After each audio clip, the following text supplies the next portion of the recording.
নমস্কার বন্ধুরা, কোয়েলস কিচেনে আপনাদেরকে স্বাগত জানাই। আপনাদের যদি আমার ভিডিওগুলো ভালো লেগে থাকে তাহলে আমার চ্যানেলটিকে লাইক, শেয়ার অ্যান্ড সাবস্ক্রাইব করে দিন। আজকে রেসিপি হলো ফুলকপির পাতুরি।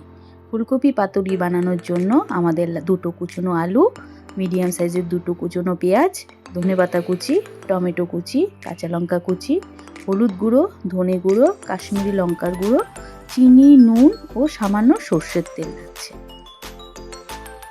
প্রথমে আমরা ফুলকপিগুলোকে 5 মিনিটের মতো সিদ্ধ করে নেব।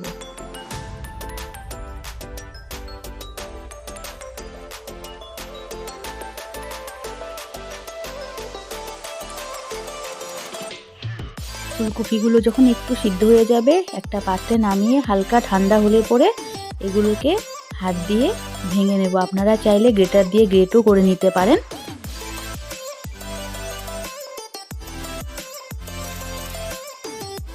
এবার সেদ্ধ করা ফুলকপিটার মধ্যে কুচনো আলু অ্যাড করুন।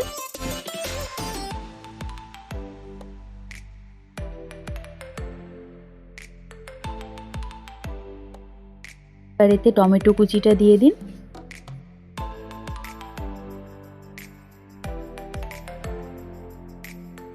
দিন পেঁয়াজ কুচি, কাঁচা লঙ্কা কুচি,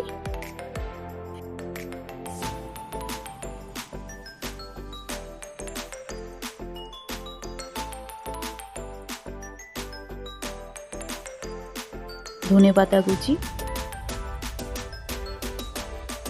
এবার এতে আমরা অ্যাড করব সামান্য হলুদ গুঁড়ো, কাশ্মীরি লঙ্কার গুঁড়ো, ধনে গুঁড়ো, সামান্য চিনি ও 1 চামচের মতো নুন।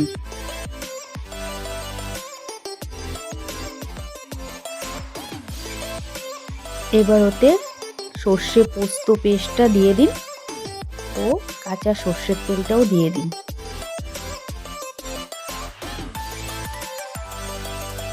এবার সব উপকরণগুলোকে ভালো করে মিশিয়ে নিন।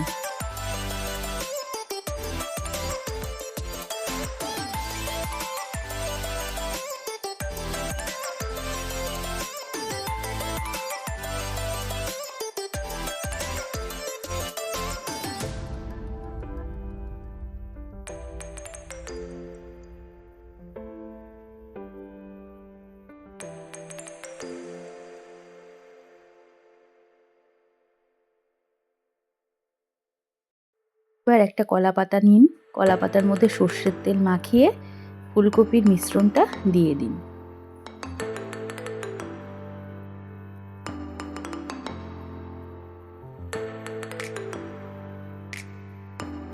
ওর উপরে একটা কাঁচা লঙ্কা দিয়ে এবার ভালো করে কলা পাতাটাকে মুড়ে সুতো দিয়ে বেঁধে নিন।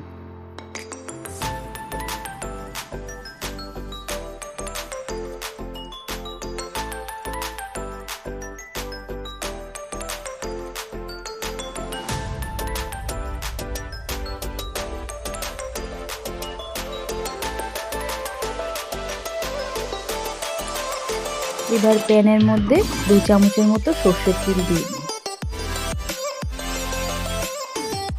এবার পাতুরিটা ওর মধ্যে দিয়ে দিন। গ্যাসের স্টিমটা স্লো করে আধা ঘন্টা লো ফ্লেমে রাখুন। তারপর গরম গরম পরিবেশন করুন ফুলকপির পাতুরি।